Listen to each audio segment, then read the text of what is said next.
العليا للانتخابات الرئاسية بتتحدث على نفس الموضوع، وأنك يعني وتحمل على اللجنة العليا للانتخابات طبعا ما حدث.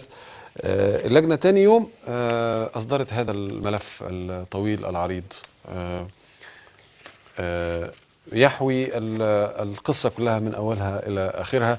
يعني هو ملف طويل مش نقدر نقف قدامه كله، يحتوي على جميع المراسلات، وزارة الداخلية، وزارة الخارجية، القنصلية، مصلحة الجوازات والهجرة والجنسية إلى آخر هذه الأمور، وبيحوي عدد من الوثائق. عايز أقف قدام حضرتك أمام بعض هذه الوثائق أوي. بس قبل ما نقف قدام هذه الوثائق، الملف ده هو ده اللي المحكمة قالت إن دي مستندات لا عبرة بها ولا يؤبه لها ولا قيمة لها. لأنه ده كان صور منه كان لها أصول. بس هي ما قالتش كده علشان ده. هي قالت لأنه المحتوى القيمة بتاعة الورقة ما تجيبش حاجة. إيه ده؟ طيب فأنا ممكن عشان كده أنا قلت حجية الحكم القضائي. الناس مع الأسف رأت تهديم الدستور وابتلعته. في من خطاب صادر من وزارة الداخلية إلى السيد المستشار حاتم بجاتو أمين عام لجنة الانتخابات الرئاسية، في الإفادة هي موجودة في الصفحة الثانية منه. الفقرة الثانية: كما تبين وجود تحركات بجواز سفر أمريكي رقم كذا باسم نور نوال عبد العزيز بنفس تاريخ ميلاد جوازات السفر المصرية، والتاريخ تاريخ الميلاد مذكور، وصلت به من الولايات المتحدة بتاريخ 4/7/2008 وغادرت به إلى ألمانيا بتاريخ 6/11/2008 وعادت به من ألمانيا في 16/8. طيب دي إفادة وزارة طب نقف عندها لحظة، نقف عندها لحظة. اتفضل. عارف الورقة دي وصف وزارة الخارجية الداخلية للمستند اللي هي باعتينه، ده وصف. ده كلام طلع في المحكمة ان ده كلام فارغ، ان هم بيقولوا كلام مش موجود. لان لما رجعنا للمستند نفسه طلع عبارة عن ايه؟ عبارة عن كشف مطبوع على الكمبيوتر، لا متوقع من حد ولا مختوم بختم الوزارة. ورق ممكن اعمله انا على الكمبيوتر في مكتبي على الورق اللي بيطبع عليه. فلما بصت المحكمة انا قلت له فين الختم؟ في الوقت ده ما كانش لسه الورق طلع يا استاذ حازم. ازاي؟ ده قدام المحكمة، ده يوم الاربع. المحكمة أصدرت حكمها الأربع والورق عرض على اللجنة الخميس تاني يوم. فالورقة دي اللي حضرتك بتقولها ده وصف وزارة الداخلية اللي متفبرك زي ما بقول لك. المستند قلت للقاضي فين التوقيع وفين الختم؟ دي ورقة رسمية دي. وكانت عارف مين كان المحامي؟ الدكتور جابر جاد نصار هو اللي كان محامي عني في هذه القضية. فقال له دي مسألة أنا ممكن أروح المكتب الوقت يعمل منها نسخ بمزاجي. الخارجية نفس الحكاية. السفيرة اللي ماضية هي عضو حملة عمر سليمان. طب خلينا نشوف الخارجية برضو وصف الورق، ولكن المحكمة تبين لها ان المرفق مش كده. عشان السادة المشاهدين يكونوا متابعين معانا كويس. الكتاب الذي وصل من وزارة الخارجية من مكتب الوزير إلى المستشار حاتم بجاتو بيقول: الحاقا بكتاب مكتب وزير الخارجية رقم كذا المرفق به صورة المذكرة المؤرخة 6 أبريل 2012 الواردة من وزارة الخارجية الأمريكية. أتشرف أن أبعث رفق هذا بأصل مذكرة وزارة الخارجية الأمريكية المختومة بالخاتم الضاغط والخاتم المائي والموقعة بتوقيع حي، والتي تشير إلى أن السيدة نوال عبد العزيز نور المولودة في 3 نوفمبر 46 قد اكتسبت الجنسية الأمريكية بتاريخ 25 أكتوبر 2006. مرفق صورة ترجمة غير رسمية لمذكرة الخارجية الأمريكية. دي ترجمة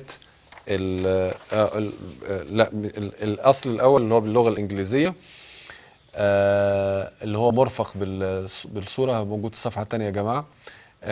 The Department of State acknowledges receipt of note number كذا dated 3 أبريل 2012.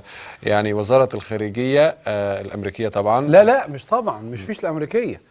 لا أصل دي نقطة، ما في الورقة دي كلها ما فيش فيها كلمة الأمريكية. ورقة بيضة اهي شايفينها؟ ورقة بيضة ما فيش عليها كلمة أمريكا. أستاذ حازم بعد إذن حضرتك، Department of State في أمريكا يعني وزارة الخارجية. إحنا عندنا ما بنقولش Department of State، بنقول بس ممكن يكون في حتة ثانية. في مصر احنا عندنا اسمها فورن مينستري. ده استنتاج بقى، حضرتك بدات تستنتج اهو. ده مش المستند اللي بيقول كده، ده الاستاذ يسري ده فوده مش استناد، بيستنتج. ده اسمها زي ما حضرتك اسمك استاذ حازم. جايز تكون اسمها كده في البرازيل برضو، صح ولا لا؟ فين كلمه امريكا هنا؟ لا اله الا الله. استاذ حازم استاذ حازم جاوبني، فين كلمه امريكا؟ استاذ حازم Department of State acknowledges receipt of note number كذا. عايز ايه؟ Department of State of the United States of America يعني. فين ما يقول فيه؟ ده مستند رسمي، الورقه اهي قدام الناس. فيها اي كلمه تقول ان دي وزاره الخارجيه الامريكيه ولا في تحت القنصليه واشنطن الامريكيه؟ واشنطن والتاريخ. واشنطن في ابريل 2000 وكذا، لكن ما فيش اي حاجه، ومفيش توقيع عليها واشنطن كذا دي. تحتيها حضرتك لو شفت تحتيها دبلوماتيك نوت، يعني دي مذكره دبلوماسيه والرقم المسلسل بتاعهم. لا مش نوت، مش يعني مذكره رسميه، ده نوت دي زي بلوك نوت، ده موجود ده في المؤتمرات. في المؤتمرات البلوك نوتات اللي بتوزع على الناس مكتوب عليها كده. انما انا بقول لحضرتك فين الكلام اللي يقول اهو، فين التوقيع؟ يعني ايه يعني ايه بلوك نوت بيوزع على الناس؟ يا استاذ يسري مش ده مستند؟ نعم. هل مستندات دولة أمريكا شكلها كده ورقة بيضة؟ لو سمحت هات الورقة كاملة، الصورة كاملة من فضلك. شايف؟ هل دي ورقة بيضة ما عليهاش لا ختم ولا توقيع ولا بادج فوق ولا لوجو ولا أي حاجة خالص أبدا؟ ده منظر أمريكا؟ هي دي دولة أمريكا بتصدر الشهادة بهذه الصورة؟ في حاجة اسمها شهادة طيب يعني تجنس. حضرتك يعني هي دي. تصور بقى ان مرشح رئاسة الجمهورية ابعد بسبب الورقة البيضاء اللي قدام الناس اللي ما عليهاش كلمة بتقول طيب. امريكا. بعد اذن حضرتك بس عشان دي ممكن تطلع البرازيل او الكونغو او يمكن جنوب افريقيا. طيب. ربما سنغافورة. ده رأي حضرتك. ده طبعا رأيي. طيب جميل. ورأي القضاء دي نقطة بقى مهمة قوي. ان انا اخش في التفاصيل ليه؟ حضرتك مالك؟ انت طيب. مالك وانا ممكن. مالي؟ القضاء قال. اللي مش عاجبه اللي القضاء قاله عن هذه الورقة يعمل ايه؟ يطعن على الحكم القضائي. ده يسيب الحكم القضائي قائم ويكنسه. رسالة الخارجية استاذ حازم ويبتلع الناس القوى السياسية. قال رسالة الخارجية كانت بتاريخ الخميس 12 ابريل. ده دي اللي هي اعادة الارسال، ما هو دي النقطة. الحكم كان 11 ابريل. يقوم يطعنوا على الحكم بقى.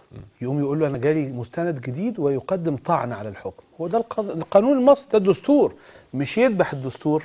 انا جالي يا خبر يا حضرة القاضي انت اصدرت يوم 11 وانا جالي يوم 12، تصور الصدفة جالي ورقة جديدة يوم 12. يقوم يطعن على الحكم. ألف ب أي حد يقول كده. مش يقول يا ده ورقة جديدة ارمي حكم القضاء. دي درجة ضرب في البنيان الدستوري وتبتلع من يسمى القوى السياسية والإسلامية. عشان تعرف دي مسألة يعني قادحة في شرف يعني الناس. لو جاء دليل آخر دلوقتي داما يطعن أو يقيم دعوة جديدة. ممكن أكمل بس النقطة. حضرتك هتعتبره انه شوف بعد ما خلصوا يعني يروح للقضاء. انا حر، انا وحش هو وحش، انا بدعي اللي لمصلحتي مش كده وهو بيدعي اللي لمصلحته. طرفين كل واحد بيخدم قضيته. جميل. يقوم مين اللي يحكم؟ القاضي. موقف حضرتك واضح. انا بس عشان الساده المشاهدين انا عايز يعني اترجم لهم بقيه ما ورد في هذه المذكره التي أرفقت في كتاب وزارة الخارجية إلى اللجنة العليا للانتخابات الرئاسية. وزارة الخارجية تقر بتسلم المذكرة رقم كذا المؤرخة في 3 أبريل 2012 من سفارة الجمهورية العربية جمهورية مصر العربية. وفي الفقرة التالية in response to a formal request from the government استجابة لطلب رسمي من حكومة مصر فإن مكتب of consular affairs الشؤون القنصلية مكتب الشؤون القنصلية يؤكد بناء أو نيابة عن وزارة الخارجية أن شخصا اسمه أو سيدة اسمها نوال عبد العزيز نور التي ولدت بتاريخ 3 نوفمبر سنة 46 منحت الجنسية was naturalized منحت الجنسية الأمريكية. في الأمريكية؟ في صحيح صح مظبوط صح. شفت؟ تمام. لا ده عن الجنسية مش عن الحكومة. كمل. was naturalized as a US citizen. أيوة. on October 25 2006. شفت بقى المفاجأة؟ اولا يقول لك ان الشهاده دي يعني في هنا كلمه امريكا اهو. لا ده عن الجنسيه مش عن الحكومه، مش عن صاحب المستند. عن الجنسيه. طيب. شوف المفاجاه بقى، بيقول لك ايه في الورقه اللي حضرتك قريتها؟ نيابه عن وزاره الخارجيه، علما بانه الجنسيه في امريكا نيابه عن هيئه تانية اسمها لا اله الا الله، الاميجريشن. دي اجراءات، كل واحد عنده اجراءات يا ما هو استاذ بس حازم. بيقول إجراءات ده مخالفة. مكتب الشؤون القنصليه استاذ يسري بيقول الذي هو جزء من وزاره الخارجيه. وزاره الخارجيه هناك ليس لها اختصاص بهذا، وانما تقول نيابه عن اداره الجوازات والهجره والجنسيه. هو ده اللي صح امريكيا. انما نيابه عن وزاره الخارجيه هي لا تملك، ليست صاحبه اختصاص. عشان كده القضاء اهان هذا المستند، اهانه. طيب. شوف انا بقول لك ايه، اهانه. فلما اهانه جه فاروق سلطان تاني يوم وقال لي انا هاخد بيه ورقه بيضه واخد بيها. انا بس عايز اقول لحضرتك لا خلينا بس ابسط نستكمل قواعد الاثبات وسترى بعد كده. طيب كمل. ممكن اعرض على حضرتك والساده المشاهدين نسخه من application for a US passport. عفوا ده بقى كمان المستند اللي فات يقول لك بناء على طلب حكومه مصر. في حاجه اسمها حكومه مصر؟ في حاجه اسمها كده؟ ولا يقول بناء على الطلب الوارد الينا من وزاره الخارجيه المصريه؟ في حاجه اسمها عن حكومه مصر؟ استاذ حازم، في كده في الشهادات؟ حضرتك محامي كبير قوي. في كده في الشهادات. في حاجه كمان في المنطق، انه في الاستنباط من الاكبر الى الاصغر. يعني ايه منطق؟ ده قانون، ده مش إله منطق. دي تعبيرات قانونيه. انا لما اجي اعمل لك مذكره بقولها طبقا للتعبير القانوني، مش بتعبير طيب. واحد اديب يعني. كمل بس المستند. دي ممكن قضيه في الولايات المتحده الامريكيه، هم اجراءاتهم، هم حرين في بس لما يبقوا ختمينها ولا ماضيينها، انما دي ورقه بيضه. طيب هنروح على المختوم. application for a US passport. بس عفوا مش المختوم بقى، دي مجرد صورة ضوئية. لا اله الا الله. طيب ممكن اكمل بس؟ كمل بقى عشان بس في حدودنا صورة ضوئية. اتفضل.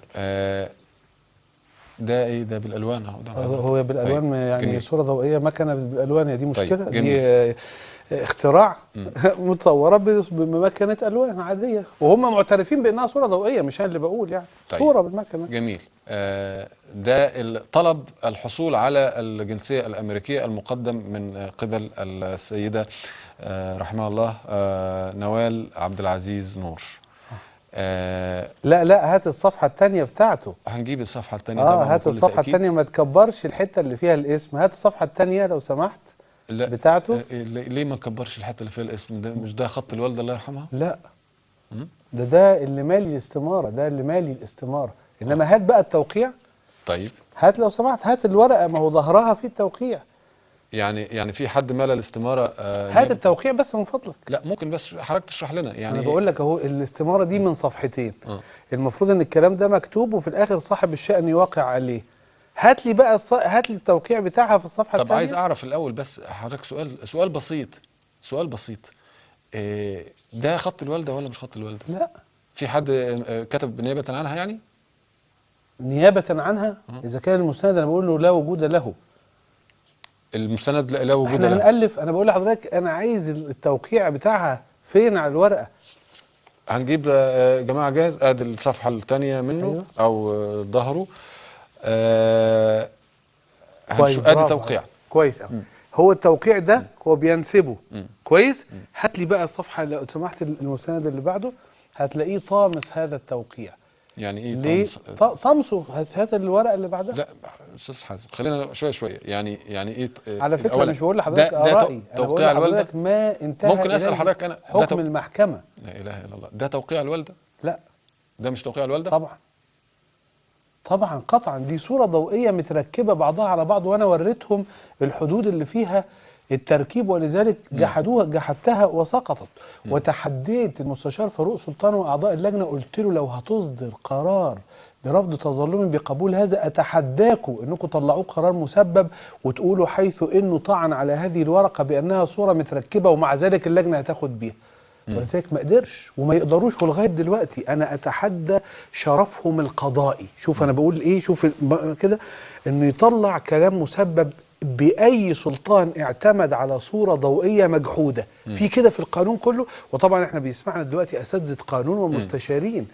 صورة ضوئية متركبة على بعضها، توقيع على مش عارف ايه ومجحودة، قول لي قاضي يقدر يعتمد عليها. انما هم اعتمدوا عليها ولم يصدروها مسبب.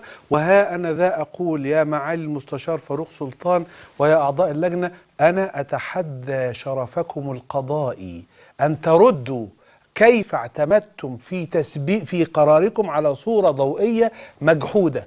فين في القانون اللي يقول كده؟ نفس الصفحة الثانية يا جماعة لو رجعنا لها اللي فيها التوقيع، حضرتك حاولت تقدم للجنة أو للرأي العام صورة من خط الوالدة توقيعها على أي وثيقة أخرى علشان تثبت إنه ده مش توقيعها؟ ده الحقيقة أنا ما قدمت للمحكمة بعض الأوراق اللي هي خاصة بيها. وعلى فكرة أنت عارف حضرتك أنا قلت كده، أنا قلت إحنا لما بندخل بيجيبوا لنا كارت الطيارة بتملاه بطاقة وصول مصري أو بطاقة وصول أجنبي، بتملاه بخط إيدك. فقلت لهم هاتوا لي البطاقة اللي بخط إيد والدتي، مش دي حاجة دامغة أهي، هات البطاقة بخط إيديها كده. تقوم تقول لي شايف أهي هي اللي ماضية إنها أمريكية ومعاها جواز سفر أمريكي. ما جابوهاش. قلت له طيب لما بتاخد الجنسية لا أنا عارف الحاجات دي بيتخلص منها يعني بشكل دوري. لا يعني ده احنا في القضايا السياسية بيجيبوا 20 سنة، ده راح البوسنة وأفغانستان وشيشان ومش عارف ايه. مين اللي كان يتوقع ان هنوصل الى قضية من هذا النوع يعني واحنا في سنة من غير توقع موجودة. هتروح فين؟ موجودة عندهم، مش معنى بيجيبوها لما برفع قضية. حضرتك قررت ان هي موجودة، انا بقول لحضرتك قد يكون، انا لست متأكدا. ما هو قد الا لا اعرف. لا ما هو برضه علشان ما نبنيش بس على طلبتها في المحكمة وهو ما قالش كده. يعني حضرتك اتفقت معايا انه احتمال وارد لا ان هم لا بيعدموا انا بتفق يعني معاك ان انت بتقول كده، انما طيب. انا اصل استاذ يوسف هو احتمال وارد. استاذ يوسف حضرتك غير وارد. معي. طيب ما اسمعني بقى، انا رحت المحكمة، انت حضرتك بتزعم انه احتمال وارد، وانا بقول لك انا رحت المحكمة وطالبت في المحكمة ده صراحة، قلت له انا اتحداه يجيب هذا الكارت، فلم يأتي به ولم يزعم انه. طب ما انا هاجي لحضرتك تحديت برضو في امور اخرى يعني لم تنفذها حتى الان. هات لي اي واحده. طيب انا هاجي لحضرتك بس قبل ما نسيب الوثيقه في الصفحه الثانيه، في عندنا هنلاقي على اليمين تاريخ الحصول على الجرين كارد، تاريخ حصول السيدة نوال عبد العزيز نور على الجرين كارد. الجرين كارد اللي هو طبعا زي الإقامة الدائمة يعني في الولايات المتحدة الأمريكية التي تسمح لها بالدخول والخروج في أي وقت. وعندنا في الختم اللي تحتيه بشوية ده تاريخ موجود في تاريخ التقديم، تقديم طلب الحصول على الجنسية. وبعدين في تاريخ آخر تحت تاريخ حلف اليمين واستلام شهادة الجنسية اللي هي على أساسها هايل بقى. فين هي شهادة الجنسية دي؟ اللي هي على أساسها بيتم منح جواز السفر. ده حضرتك انا هعمل لحضرتك صورة زي دي باسم حضرتك ان شاء الله، هديك جنسية ما دام صورة ضوئية. طيب يعني ما دام صورة ضوئية ما حدش طيب يغلب يعني. طيب انا وصلتني رسالة يعني اكثر من مرة من حضرتك انه كل الوثائق دي مزورة والقضاء قال كده. طيب القضاء يعني عشان برضو ما تحطش نفسك او انا مكان ما قالش. لا انا اسف يا استاذ حازم، القضاء عرضت عليه حضرتك محامي كبير، القضاء عرضت عليه هذه. خلينا بس عشان الرأي العام حتى لا نساهم سواء من حيث ندري او حيث لا ندري في تزييف وعي. طيب ما تيجي نشوف. طيب القضاء قال ما قالش انه دي مزور. لا ما قالش مزور، قال لا يعتد بها ولا يقبل لها ولا قيمة لها. وبعد كده اضيفت وثائق اخرى يعني مش دي مزور. كانت قدامه. طيب. قال لا قيمة لها لا عبرة بها لا يعتمد عليه. القاضي بص إليها لقى فيها هذا التركيب وإنها مجحودة وقال لا عبرة بها. تحط نفسك بقى محل القضاء سيادتك ولا أنا؟ لا أنا ما بحطش نفسي، لأن حضرتك عارف برضو إنه اللجنة عايزين العليا يدخلوا. تصور بقى تعرف حضرتك نفس الدايرة دي في نفس الجلسة نظرت قضيتين، قضية بطلان الجمعية التأسيسية والقضية دي. أول ما صدر حكم بطلان الجمعية التأسيسية الناس قالوا لا احترام حكم القضاء، لا يا نهار أبيض حكم القضاء أبطل الجمعية التأسيسية ما حدش يتكلم عيب يا نهار أبيض بنيان الدستور. إنما جاف دي بقى وقال إيه؟ بلعوها ليه؟ لأنه هو مبسوط وبيتنفس ارتحنا الحمد لله. حازم أبو إسماعيل زال نفس الهيئة تصدر الحكم ده والحكم ده فيحترموا ده وما يتكلموش عن ده كلية. ولذلك أنا بيدي حكم القضاء وهم بيدهم الزور والبهتان حتى اللحظة دي. حضرتك قلت إنها هتطلع فين الصفحة اللي بعد كده بس اللي فيها الطمس لو سمحت؟ لا للأسف ما عنديش الصفحة اللي بعديها. يعني طمس ايه فيها ايه؟ يعني عاملين تمصين التوقيع في الورقة الثانية لأنه ما عرفوش يعملوا التوقيعين مطابقين لبعض. الصورة الثانية يعني هي على حضرتك النت. شفته قبل ما يطمس فقررت ان هو يعني غير مطموس يا مطابقين؟ فندم، مطموس. حضرتك لو جبتها هتلاقيه مطموس. ح- موجود قدامك ولا مش موجود؟ ده هو موجود على النت على كل حال. حضرتك الناس بتقول لي يرجعوا ان إليه. في صفحة ثالثة اه مطموسة. بالظبط. لا حضرتك ليه؟ كنت شفت التوقيع قبل ما يطمس علشان تقارنه بالتوقيع الموجود حاليا، ومن ثم تصدر هذا الحكم اللي حضرتك انا قلته؟ بقول كده، وعليهم انهم يجيبوا التوقيعين ويثبتوا ان كلامي مش مظبوط. لا اله الا لم الله. يستطيعوا ان ينسبوا توقيعين للوالده، لانهم لم يستطيعوا انهم يخلوا التوقيعين متطابقين. مم. فطمسوا بوضوح، مطموس في المره الثانيه. ولما حاتم بجاته عرضوا عليه هذا الكلام، قال اصل قانون المعلومات الامريكي يمنعهم من ان هم يجيبوا الورقه، فطمسوا التوقيع عشان كده. طب وقانون المعلومات الامريكي مش طيب. ماشي على الصفحه دي وماشي على الصفحه دي؟ طيب بقول ممكن لحضرتك إيه؟ انا ارجو من اخواني انهم يرجعوا لتصريحات المستشار حاتم بجاته، علشان وهو بيبرر ليه التوقيع مطموس هنا يعرفوا انه ده كلام كله حضرتك، لانه الكلام اللي حضرتك بتقوله يعني في منتهى الاهميه. حضرتك بتقول ان حكم القضاء اللي حضرتك حصلت عليه بيطعن في هذه الوثائق. حكم القضاء موجه فقط الى وزاره الداخليه، الى ما غير يتعلق. صحيح. حضرتك هات الصفحه الاولى منه. الصفحه الاولى قدام حكمت حضرتك. المحكمه بقبول الدعوى شكلا وبوقف تنفيذ قرار وزير الداخليه السلبي بالامتناع عن منح المدعي شهاده من واقع السجلات الرسميه لوزاره الداخليه بخلوها مما يفيد شهاده من واقع طيب انا هقرب السجلات. لحضرتك الصوره عشان اجاوبك على النقطه دي برضو عشان تبقى واضح. آه. دلوقتي نفترض ان في مواطن مسافر للحج، فمنعته السلطات من السفر لانه صحيا عنده مرض معدي، ومن الشروط انه يقدم شهاده صحيه انه ما عندوش مرض معدي.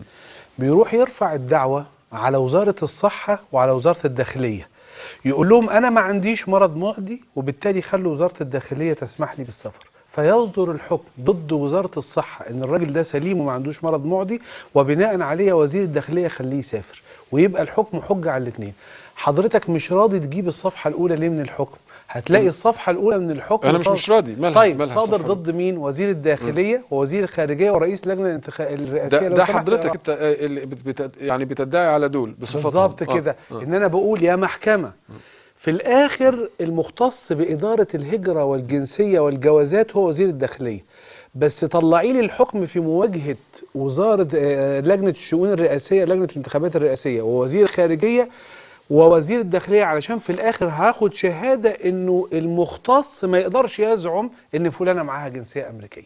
فالمحكمه تبين لها انه هذا الكلام ناصع ومحترم وشريف، واصدرت حكم قضائي. 7 قضاء قاعدين على المنصه اصدروا حكم قضائي ان المستندات اللي بيزعمها فاروق سلطان وحاتم بجاته وزير الداخليه ووزير الخارجيه لا يؤبه لها ولا عبره بها وانه تبين انه السيده فلانه لم يسبق ان حملت الجنسيه، وبناء عليه يا وزير الداخليه يا وزير الداخليه اعطيها شهاده فقط.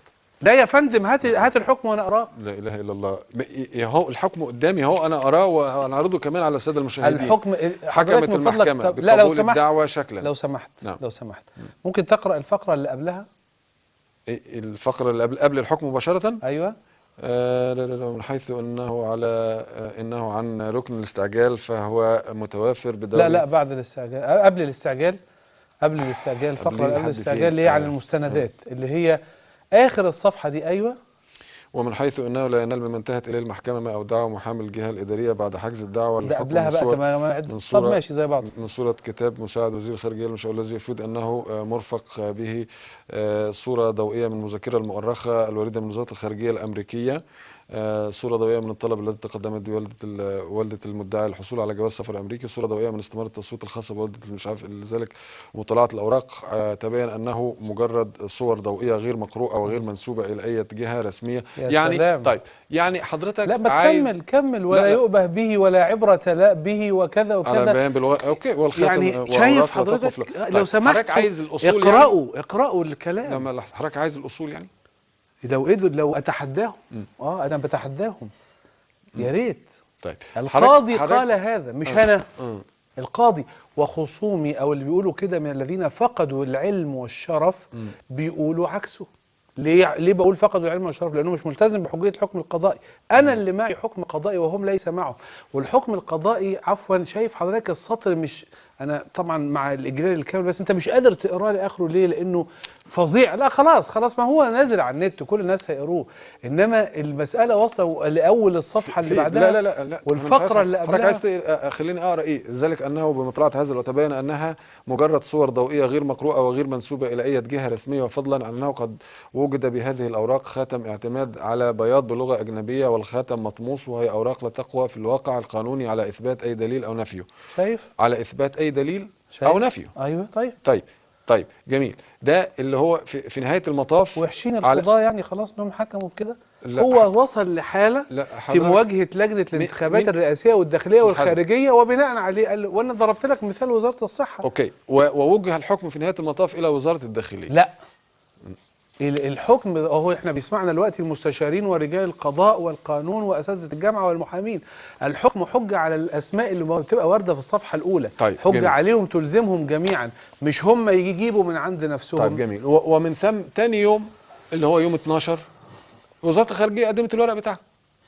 يبقى تطعن على الحكم ده اللي قدامها، انها تقول انا ده طلع عندي ورقه فتطعن. بس مع ذلك ورقه يوم 12 هياها ورقه يوم 7. يعني سمعتني حضرتك؟ طيب يعني من الناحيه الاجرائيه بس وزاره الخارجيه المفروض ما تعرضهاش بس على الراي العام، تطعن عليه في مش مفروض، ده ما تقدرش. ده لو عملت غير كده تبقى جريمه.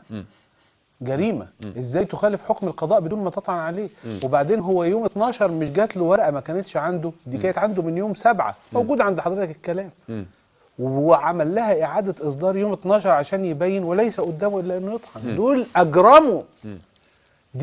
دول أجرموا. ده سترى أنه هذا سيصبح في تاريخ القضاء المصري مثلى، وسترى ذلك. وأنا رافع قضيتين، وسترى أنه هؤلاء منهم من سيلاحق بتهمة التزوير. الوالدة لما توفاها الله كانت هنا في مصر مش كده؟